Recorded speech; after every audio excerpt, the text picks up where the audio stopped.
Welcome, everyone, to episode 77 of Ohio Unsolved. I'm your host, Matthew, and in today's episode, we're going to be hearing about the Night Stalker, Richard Ramirez. But first, a bit of news. Earlier this week, I reached 50,000 total plays on this podcast, and I just want to say thank you to all of you for listening. Whether this is your first episode or your 77th, thank you so much for coming back week after week and listening to the stories. Now let's just get right into the episode. Everyone sit back, make sure to lock your doors and windows, and get ready for Ohio Unsolved.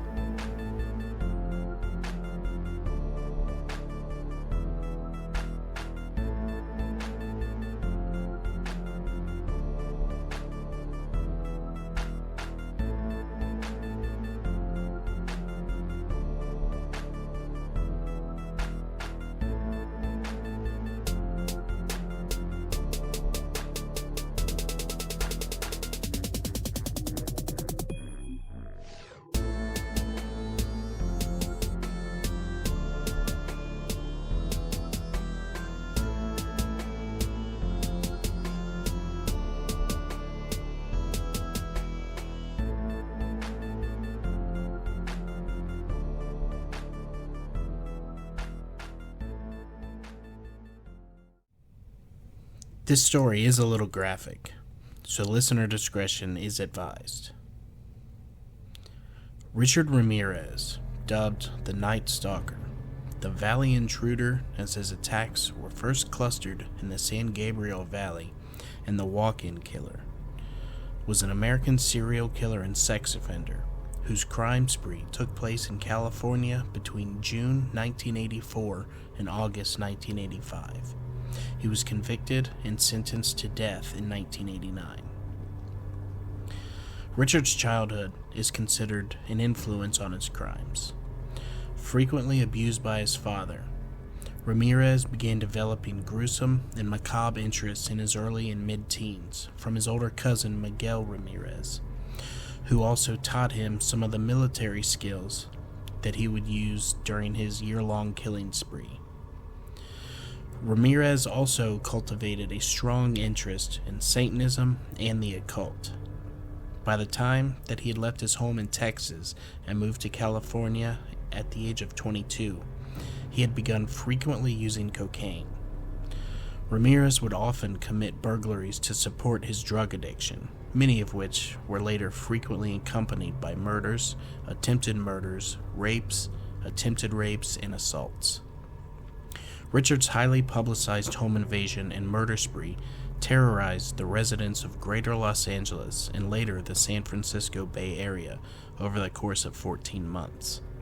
However, his first known murder occurred as early as April 1984. This crime was not connected to Ramirez, nor was it known to be his doing until 2009. Ramirez used a wide variety of weapons and different murder methods, including handguns, various types of knives, a machete, a tire iron, and a claw hammer. He punched, pistol whipped, and strangled many of his victims, both with his hands and, in one instance, a ligature, stomped at least one victim to death in her sleep, and tortured another victim by shocking her with a live electrical cord. Ramirez also frequently enjoyed degrading and humiliating his victims, especially those who survived his attacks or whom he explicitly decided not to kill, by forcing them to profess that they loved Satan, or telling them to swear on Satan that there was no more valuables left in their homes he had broken into and burglarized. In 1989, Richard was convicted of 13 counts of murder, 5 attempted murders, 11 sexual assaults, and 14 burglaries. The judge, who upheld Ramirez's 19 death sentences, remarked that his deeds exhibited cruelty, callousness, and viciousness beyond any human understanding. Ramirez never expressed any remorse for any of his crimes. Richard was born in El Paso, Texas, on February 28, 1960, to Julian and Mercedes Ramirez. the youngest of their 5 children. His father, Julian, a Mexican national and former policeman who later became a laborer on the Atchison, Topeka, and Santa Fe Railway, was an alcoholic who was prone to fits of anger that often resulted in physical abuse towards his wife and children. Richard would begin smoking marijuana and drinking alcohol at the age of 10. As a 12-year-old, Richard, or Richie as he was known to his family, was strongly influenced by his older cousin Miguel, a decorated Green Beret combat veteran who himself had already become a serial killer and a rapist during his time in the United States Army in the Vietnam War. Mike often boasted of his brutal war crimes, and he shared Polaroid photos with Richard showing Vietnamese women who he had raped, murdered, and dismembered or decapitated. Richard would later state, while incarcerated, that he was fascinated rather than repulsed by the images and stories Mike shared with him. Mike taught his young cousin some of his military skills, such as killing with stealth and effectively staying hidden in the dark, especially at night. Around this time, Richard began to seek escape from his father's violent temper by sleeping in a local cemetery. Richard was present on May 4th, 1973, when Mike fatally shot his wife, Jessie, in the face with a handgun during a domestic argument. Like the graphic photos and stories of his cousin's war crimes in Vietnam, Ramirez would later similarly remark that witnessing the murder was not traumatic for him in any traditional sense, but rather a subject of fascination. After the shooting, Richard became sullen and withdrawn from his family and peers. Mike was later found not guilty of Jesse's murder by reason of insanity, with the shooting attributed to post-traumatic stress disorder from his service in Vietnam. He was confined for several years in the Texas State Mental Hospital. Shortly after the shooting, Richard moved in with his older sister Ruth and her husband Roberto, an obsessive peeping Tom who took Richard along on his nocturnal exploits. After Mike was released from the mental hospital in 1977, he sometimes accompanied Richard and Roberto on these voyeuristic walks, spying on women in the nearby areas through their windows. By the time Richard had turned 14 in early 1974, he began using LSD frequently. He and Mike would then resume bonding over their shared use of drugs and alcohol. It was during this period that Richard began to cultivate an interest in Satanism and the occult. When he reached adolescence, Richard Ramirez began to meld his burgeoning sexual fantasies with graphic violence, including forced bondage, murder, mutilation, and rape. While still in school, he took a job at a local Holiday Inn, and he used his master key to rob sleeping patrons. On at least one occasion, Ramirez molested 2 children in an elevator at the hotel, but he was never reported or prosecuted for this crime. His employment ended abruptly after Ramirez attempted to rape a woman in her hotel room and was caught in the act by the victim's husband. Although the husband beat Ramirez at the scene, criminal charges were dropped when the couple, who lived out of state, declined to return to Texas to testify against him. Richard would then drop out of Jefferson High School in the 9th grade. In 1982, at the age of 22, he moved to and settled permanently in California. It was around this time that Ramirez began to use cocaine, which quickly became his substance of choice, and began to commit theft and burglaries to procure money for sustaining his addiction. He lived nomadically between San Francisco and Los Angeles during the time prior to his incarceration. He would frequently travel between the northern and southern areas of California, both before and during his year-long crime spree. On April 10, 1984, Ramirez murdered Mei Luong, a 9-year-old Chinese-American girl, in the basement of his apartment building in the Tenderloin district of San Francisco. Luong was with her 8-year-old brother and looking for a lost $1 bill when Ramirez approached the girl and told her to follow him into the basement to find it. Once they were in the basement, Ramirez beat, strangled, and raped Luong before stabbing her to death with a switchblade, hanging her partially nude body from a pipe by her blouse. The killing was not linked to Ramirez until 2009, when his DNA was matched to a sample obtained at the crime scene. In 2016, officials disclosed evidence of a second suspect, identified through another DNA sample retrieved from the scene, who is believed to have been present at the murder. Authorities have not publicly identified the suspect, described as being a juvenile at the time, and have not brought charges due to the lack of evidence. On June 28, 1984, 79-year-old Jenny Vincow was found murdered in her apartment in Glassell Park. She had been stabbed repeatedly in the head, neck, and chest while asleep in her bed, and her throat slashed so deeply that she was nearly decapitated. Ramirez's fingerprint was found on a mesh screen that he removed to gain access through an open window. This, Ramirez's second known murder, established his pattern of breaking into homes, committing particularly vicious murders, and frequently burglarizing his victims either before or after killing them, which was mainly to support his cocaine addiction and to pay his rent. On March 17, 1985, Ramirez attacked 22-year-old Maria Hernandez outside of her home in Rosemead, California, shooting her in the face with a .22 caliber handgun after she pulled into her garage. She survived when the bullet ricocheted off the keys that she held in her hand as she lifted them to protect herself. Hernandez played dead until Ramirez left the scene. Inside the house, her roommate, Dale Yoshi Okazaki, aged 34, heard the gunshot, and he ducked behind a counter when she saw Ramirez enter the kitchen. When she raised her head to get a look at what had happened, she was shot once in the forehead, killing her instantly. Within an hour of the Rosemead home invasion, Ramirez pulled 30-year-old Cy Leon Veronica out of her car in Monterey Park, shot her twice with a .22 caliber handgun, and fled. She was pronounced dead upon arrival at the hospital.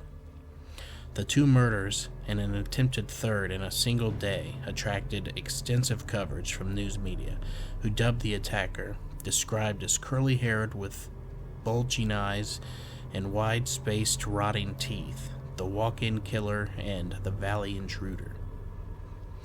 On March 27, 1985, Ramirez entered a home that he had burglarized a year earlier just outside of Whittier, California, at approximately 2 a.m. and killed the sleeping Vincent Charles Zazzara, age 64, with a gunshot to his head from a .22 caliber handgun.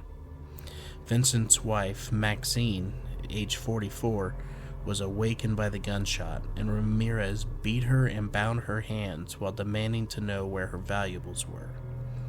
While he ransacked the room, Maxine escaped her bonds and retrieved a shotgun from under the bed, which she was unaware was not loaded. She pulled the trigger just after he turned around and saw her. This infuriated Ramirez, and he shot her 3 times with the .22, killing her, then fetched a large carving knife from the kitchen. He would then mutilate her body by cutting an inverted cross into her chest. He then removed her eyes with the knife and placed them in a jewelry box. He attempted to have sex with her body, but he found himself so shaken by her attempting to shoot him that he was unable to achieve an erection. He took the jewelry box with her eyes when he left, and he kept it at his apartment as a souvenir until his arrest. Vincent and Maxine's bodies were discovered by their son, Peter. Ramirez had left footprints from a pair of Avia sneakers in the flower beds, which the police photographed and cast. This was virtually the only evidence that the police had at the time. Bullets found at the scene were matched to those found at previous attacks, and the police determined that a serial killer was at large. On May 14, 1985, Ramirez returned to Monterey Park and entered the home of Bill Doy, age 66, and his disabled wife Lillian, aged 56. Surprising Bill in his bedroom, Ramirez shot him in the face with a .22 semi-automatic pistol as he went for his own handgun. After beating the mortally wounded man into unconsciousness, Ramirez entered Lillian's bedroom, bound her with thumb cuffs, then raped her after he had ransacked the home for valuables. Bill died of his injuries while in the hospital. On the night of May 29, 1985, Ramirez drove a stolen car to Monrovia and stopped at the house of Mabel Bell, age 83, and her disabled sister Florence Lang, aged 81. Finding a hammer in the kitchen, he bludgeoned and bound Lang in her bedroom, then bound and bludgeoned Bell before using an electrical cord to shock the women. After raping Lang, he used Bell's lipstick to draw the satanic pentagram symbol on her thighs, as well as on the wall of both bedrooms. The women were found 2 days later, alive but comatose and critically injured. Bell later died of her injuries in the hospital. The next day, Richard drove the same car to Burbank and snuck into the home of Carol Kyle, age 42. At gunpoint, he bound Kyle and her 11-year-old son with handcuffs, then ransacked the house. He released Kyle to direct him to where their family's valuables were. He then raped her repeatedly. Ramirez also repeatedly ordered her not to look at him, telling her at one point that he would cut her eyes out.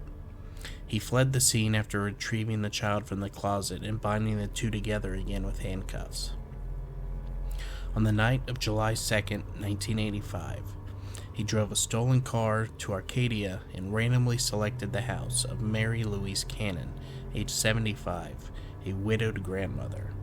After quietly entering the home, he found her asleep in her bedroom.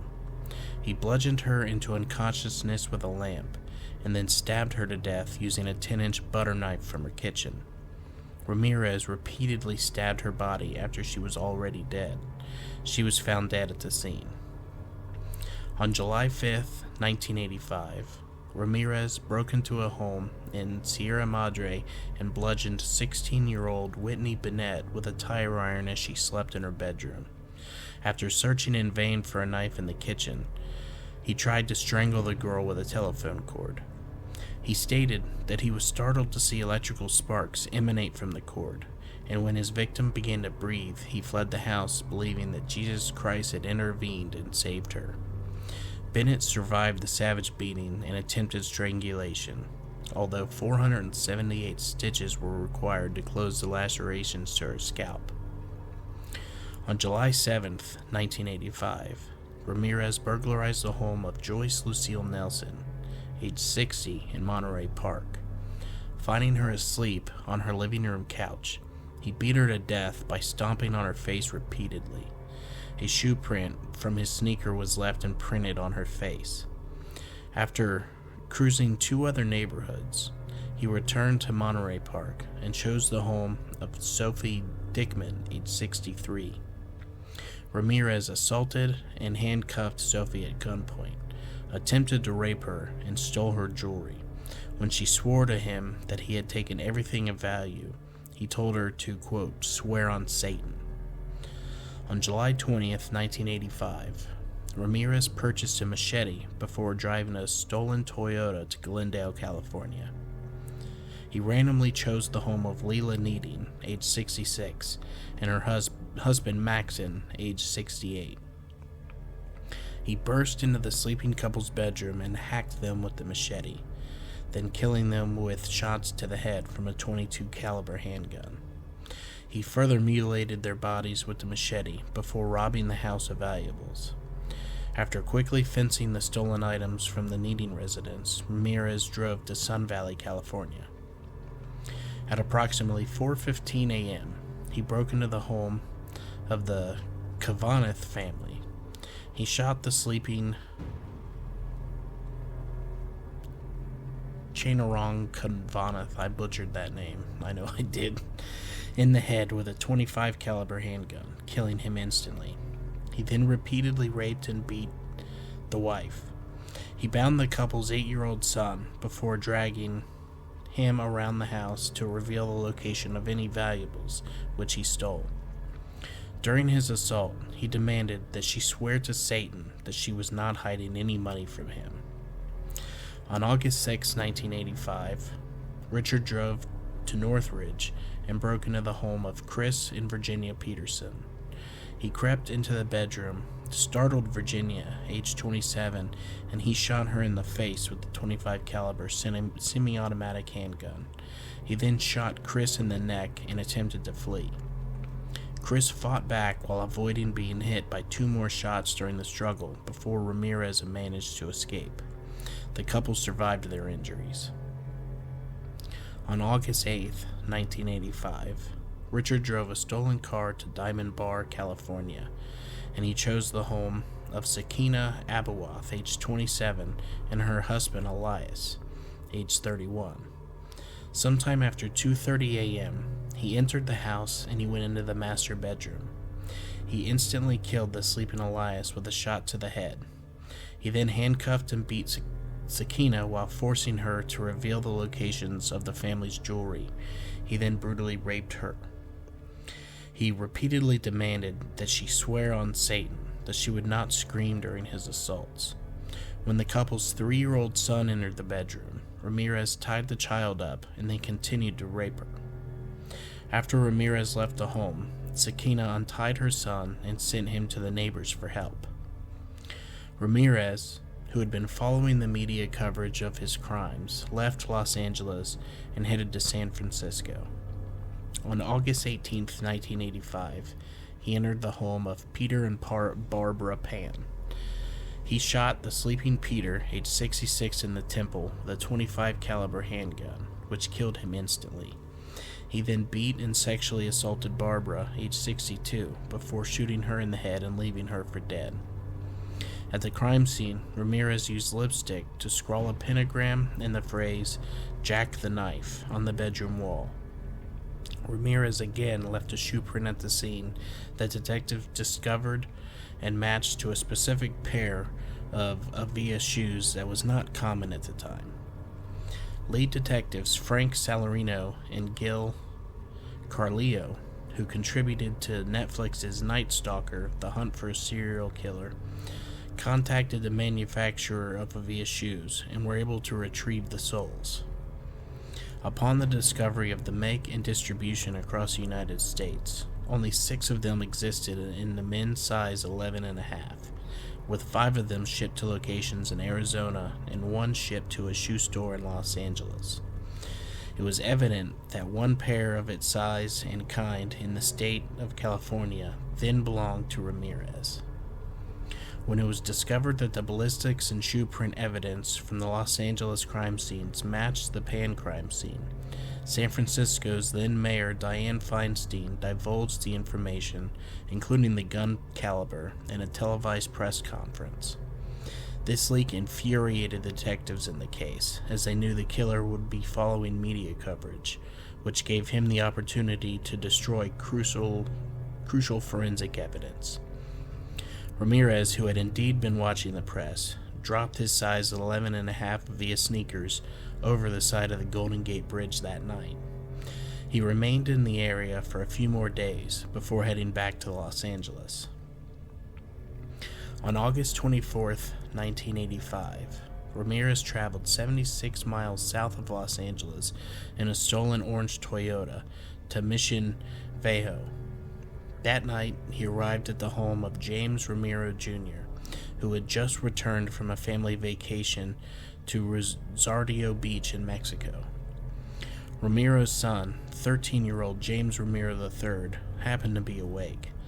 While his family was asleep, James went outside of the house to retrieve a pillow inside of a truck, which was locked. When he was outside, he heard a rustling noise. Assuming that it was just an animal, James went to investigate the noise, but did not notice anything out of the ordinary. James then went into his garage to begin working on his mini bike before hearing Ramirez's footsteps outside the house. Thinking that there was a prowler, James, after observing Ramirez through his bedroom window, went to wake his parents, and Ramirez fled the scene. James raced outside and noted the color, make, and style of the car, as well as a partial license plate number. Ramiro contacted the police with this information, believing James had chased away a thief. After this encounter, Ramirez broke into the house of Bill Carnes, age 30, and his fiancée, Inez Erickson, age 29, through a back door. Ramirez entered the sleeping couple's bedroom and awakened Carnes when he cocked his .25 caliber handgun. He shot him 3 times in the head before turning his attention to Erickson.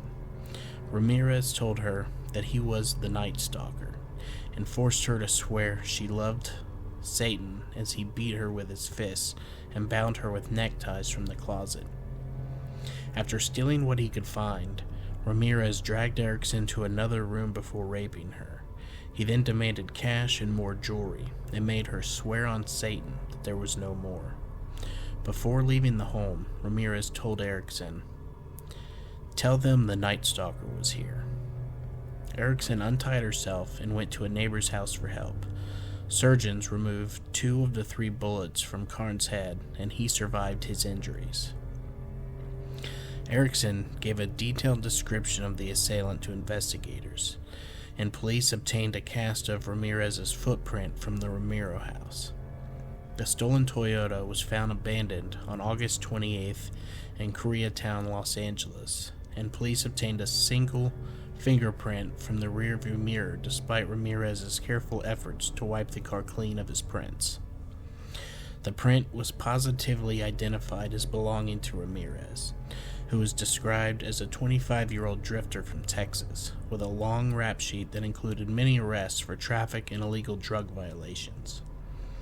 The identification of Ramirez's print was described as a near miracle, as the system used to identify him was recently installed, as well as the fact that the system contained the fingerprints of criminals born after January 1st, 1960, only a month before Ramirez was born. On August 29, 1985, law enforcement officials decided to release a mugshot of Ramirez from a 1984 arrest for Grand Theft Auto to the media, and the Night Stalker finally had a face. At the police press conference, it was announced, "We know who you are now, and soon everyone else will. There will be no place that you can hide." On the night of June 27, 1985, 32-year-old Patty Elaine Higgins was murdered in her Arcadia home. The crime was not discovered until July 2nd, when she did not show up for work. Her attacker had sodomized, strangled, and slashed her throat. Ramirez was charged with murder and burglary in relation to Higgins' murder. However, the charges against him in the case were eventually dropped due to a lack of concrete physical evidence linking the Higgins murder to the Night Stalker crimes.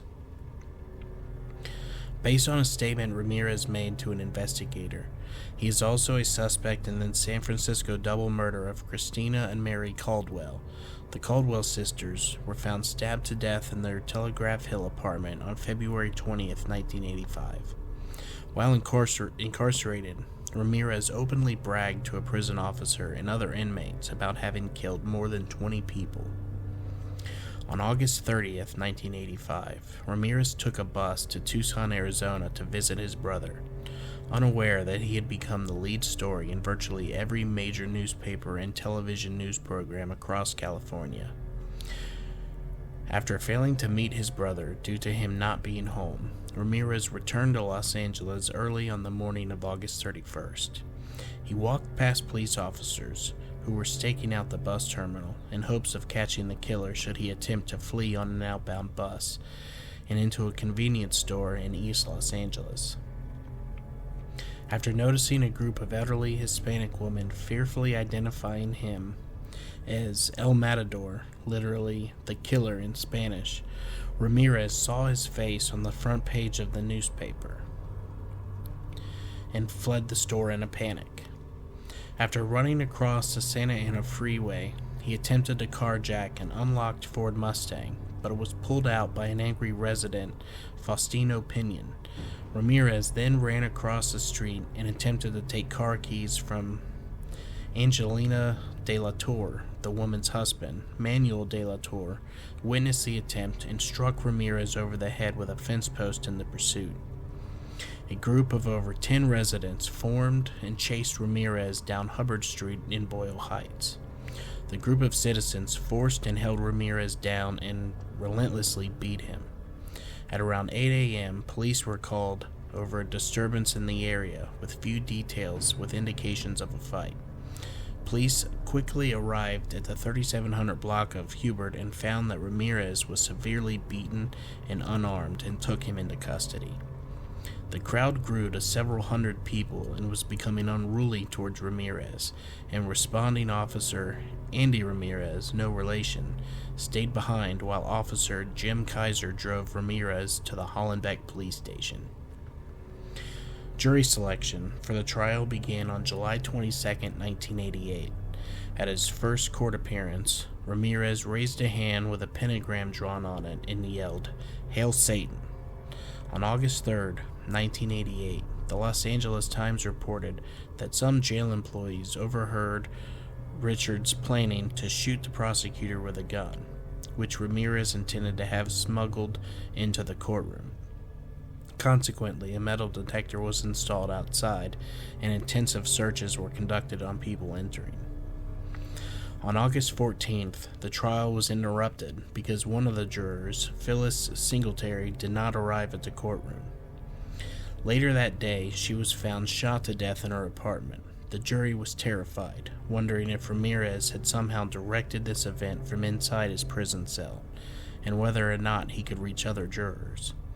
However, it was ultimately determined that Ramirez was not responsible for their death, as she was shot and killed by her boyfriend, who later committed suicide with the same weapon in a hotel. The alternate juror who replaced Singletary was too frightened to return to her home. On September 20th, 1989, Ramirez was convicted of all 43 charges, 13 counts of murder, 5 attempted murders, 11 sexual assaults, and 14 burglaries. During the penalty phase of the trial, on November 7th, he was sentenced to death in California's gas chamber. He stated to reporters after the death sentences, "Big deal. Death always went with the territory. See you in Disneyland." The trial cost $1.8 million, which at the time made it the most expensive murder trial in the history of California until it was surpassed by the O.J. Simpson murder case in 1994. By the time of the trial, Ramirez had fans who were writing him letters and paying him visits. Beginning in 1985, Doreen LaJoy wrote him nearly 75 letters during his incarceration. In 1988, Ramirez proposed to her, and on October 3, 1996, they were married in California's San Quentin State Prison.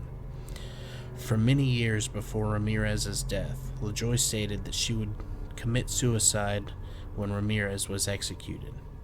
However, LaJoy eventually broke ties with Ramirez in 2009 after DNA confirmed that he had raped and murdered 9-year-old Mei Luong.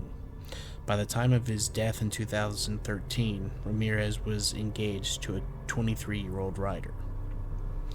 On August 7, 2006, Ramirez's first round of state appeals ended unsuccessfully when the California Supreme Court upheld his convictions and death sentence. On September 7, 2006, the California Supreme Court denied his request for a rehearing. Ramirez had additional appeals pending until the time of his death. Psychiatrist Michael H. Stone describes Ramirez as a made psychopath as opposed to a born psychopath. He says that Ramirez's schizoid personality disorder contributed to his indifference to the suffering of his victims and his untreatability. Stone also stated that Ramirez was knocked unconscious and almost died on multiple occasions before he was 6 years old, and as a result later developed temporal lobe epilepsy, aggressivity, and hypersexuality.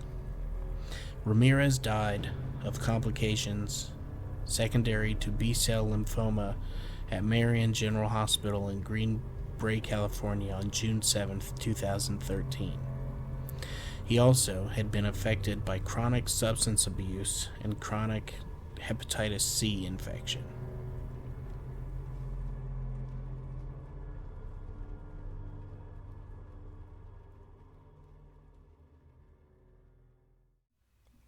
Our final story comes from YourGhostStories.com, and it is called Our First House.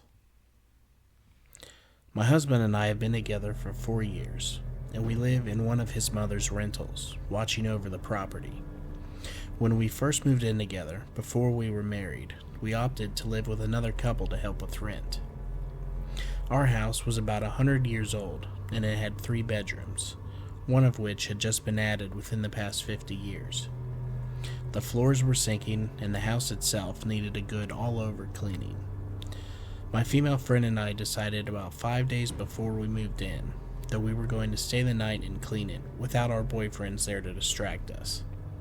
That was the night that I realized that we were not going to be living in the house alone. I was in the bathroom, trying to bleach the bathtub and the sinks, while my friend was out in the kitchen, trying to get the cabinets cleaned.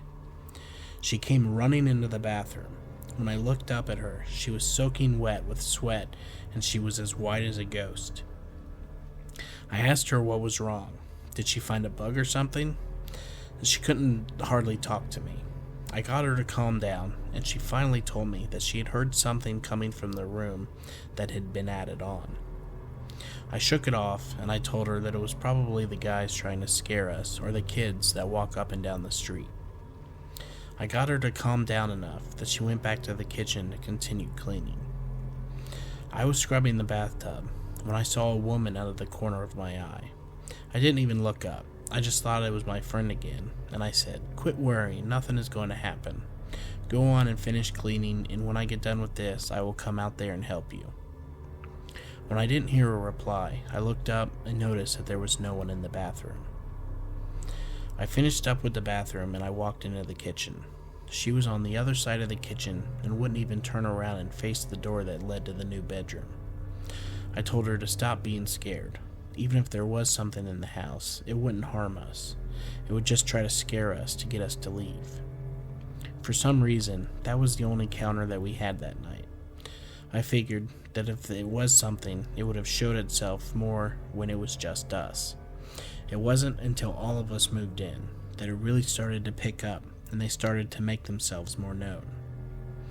Our shower was a single with a glass door. I took a shower one night and noticed that there was a male figure sitting on the side of the tub facing the shower looking in. I giggled because I thought it was my boyfriend, but when I opened the shower door, he was gone. That same night, my friend asked me, after our boyfriends went to bed, if I noticed anything strange in the bathroom. I waited to hear what she had to say, and it was the same thing that had happened to me. Every night after that, we always had a male companion in the bathroom, although he never spoke and never made any attempt to communicate or harm us. We started having my stepson on an every other weekend basis about a month and a half after we moved in. His room was to be the new bedroom. He refused to even go into the room. He wanted to sleep in the living room on the sofa bed. I agreed to keep him happy, but I couldn't figure out why he didn't want to sleep in his own room. I decided the next night that we didn't have him, I would sleep in the room. That Monday night, my boyfriend had to go out of town for work, so I decided that would be the night that I would sleep in my stepson's room. It creeped me out a little, but I thought that it was just what my friend had said, and my stepson not wanting to sleep in there. I thought my mind playing tricks on me.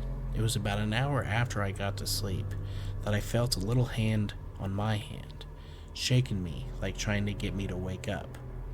I sat up, but I didn't notice any children in the room.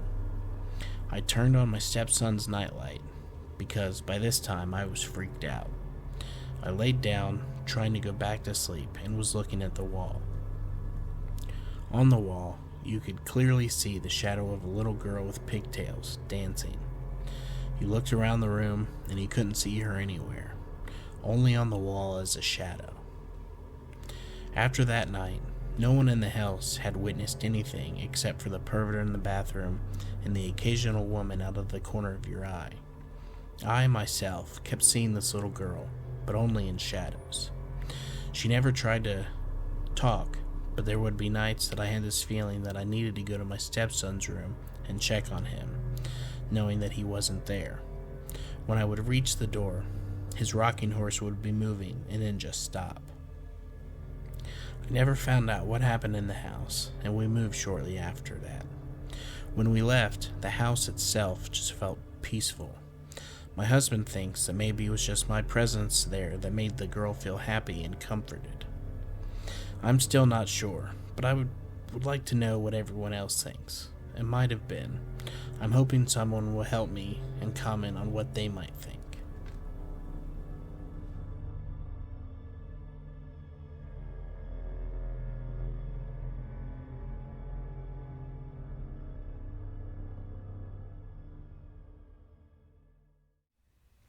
Well, that is going to do it for today's episode. I hope that everyone enjoyed the stories. And if you did, could you please rate and review on Spotify and Apple Podcasts? A 5-star rating really helps others to find us. Don't forget to join us on Facebook, follow on Instagram, and subscribe on YouTube. Thank you in advance for subscribing on YouTube and helping me to reach my goal of 500 subscribers. If you do enjoy the show, please consider helping to support the show by joining us on Patreon, with monthly bonus episodes being available from the $5 tier. And also, once again, thank you everybody for listening and helping me to reach 50,000 total plays. It's a number that I never thought that I would reach. But thank you all for listening, and make sure to keep your doors and windows locked, and stay ready for Ohio Unsolved.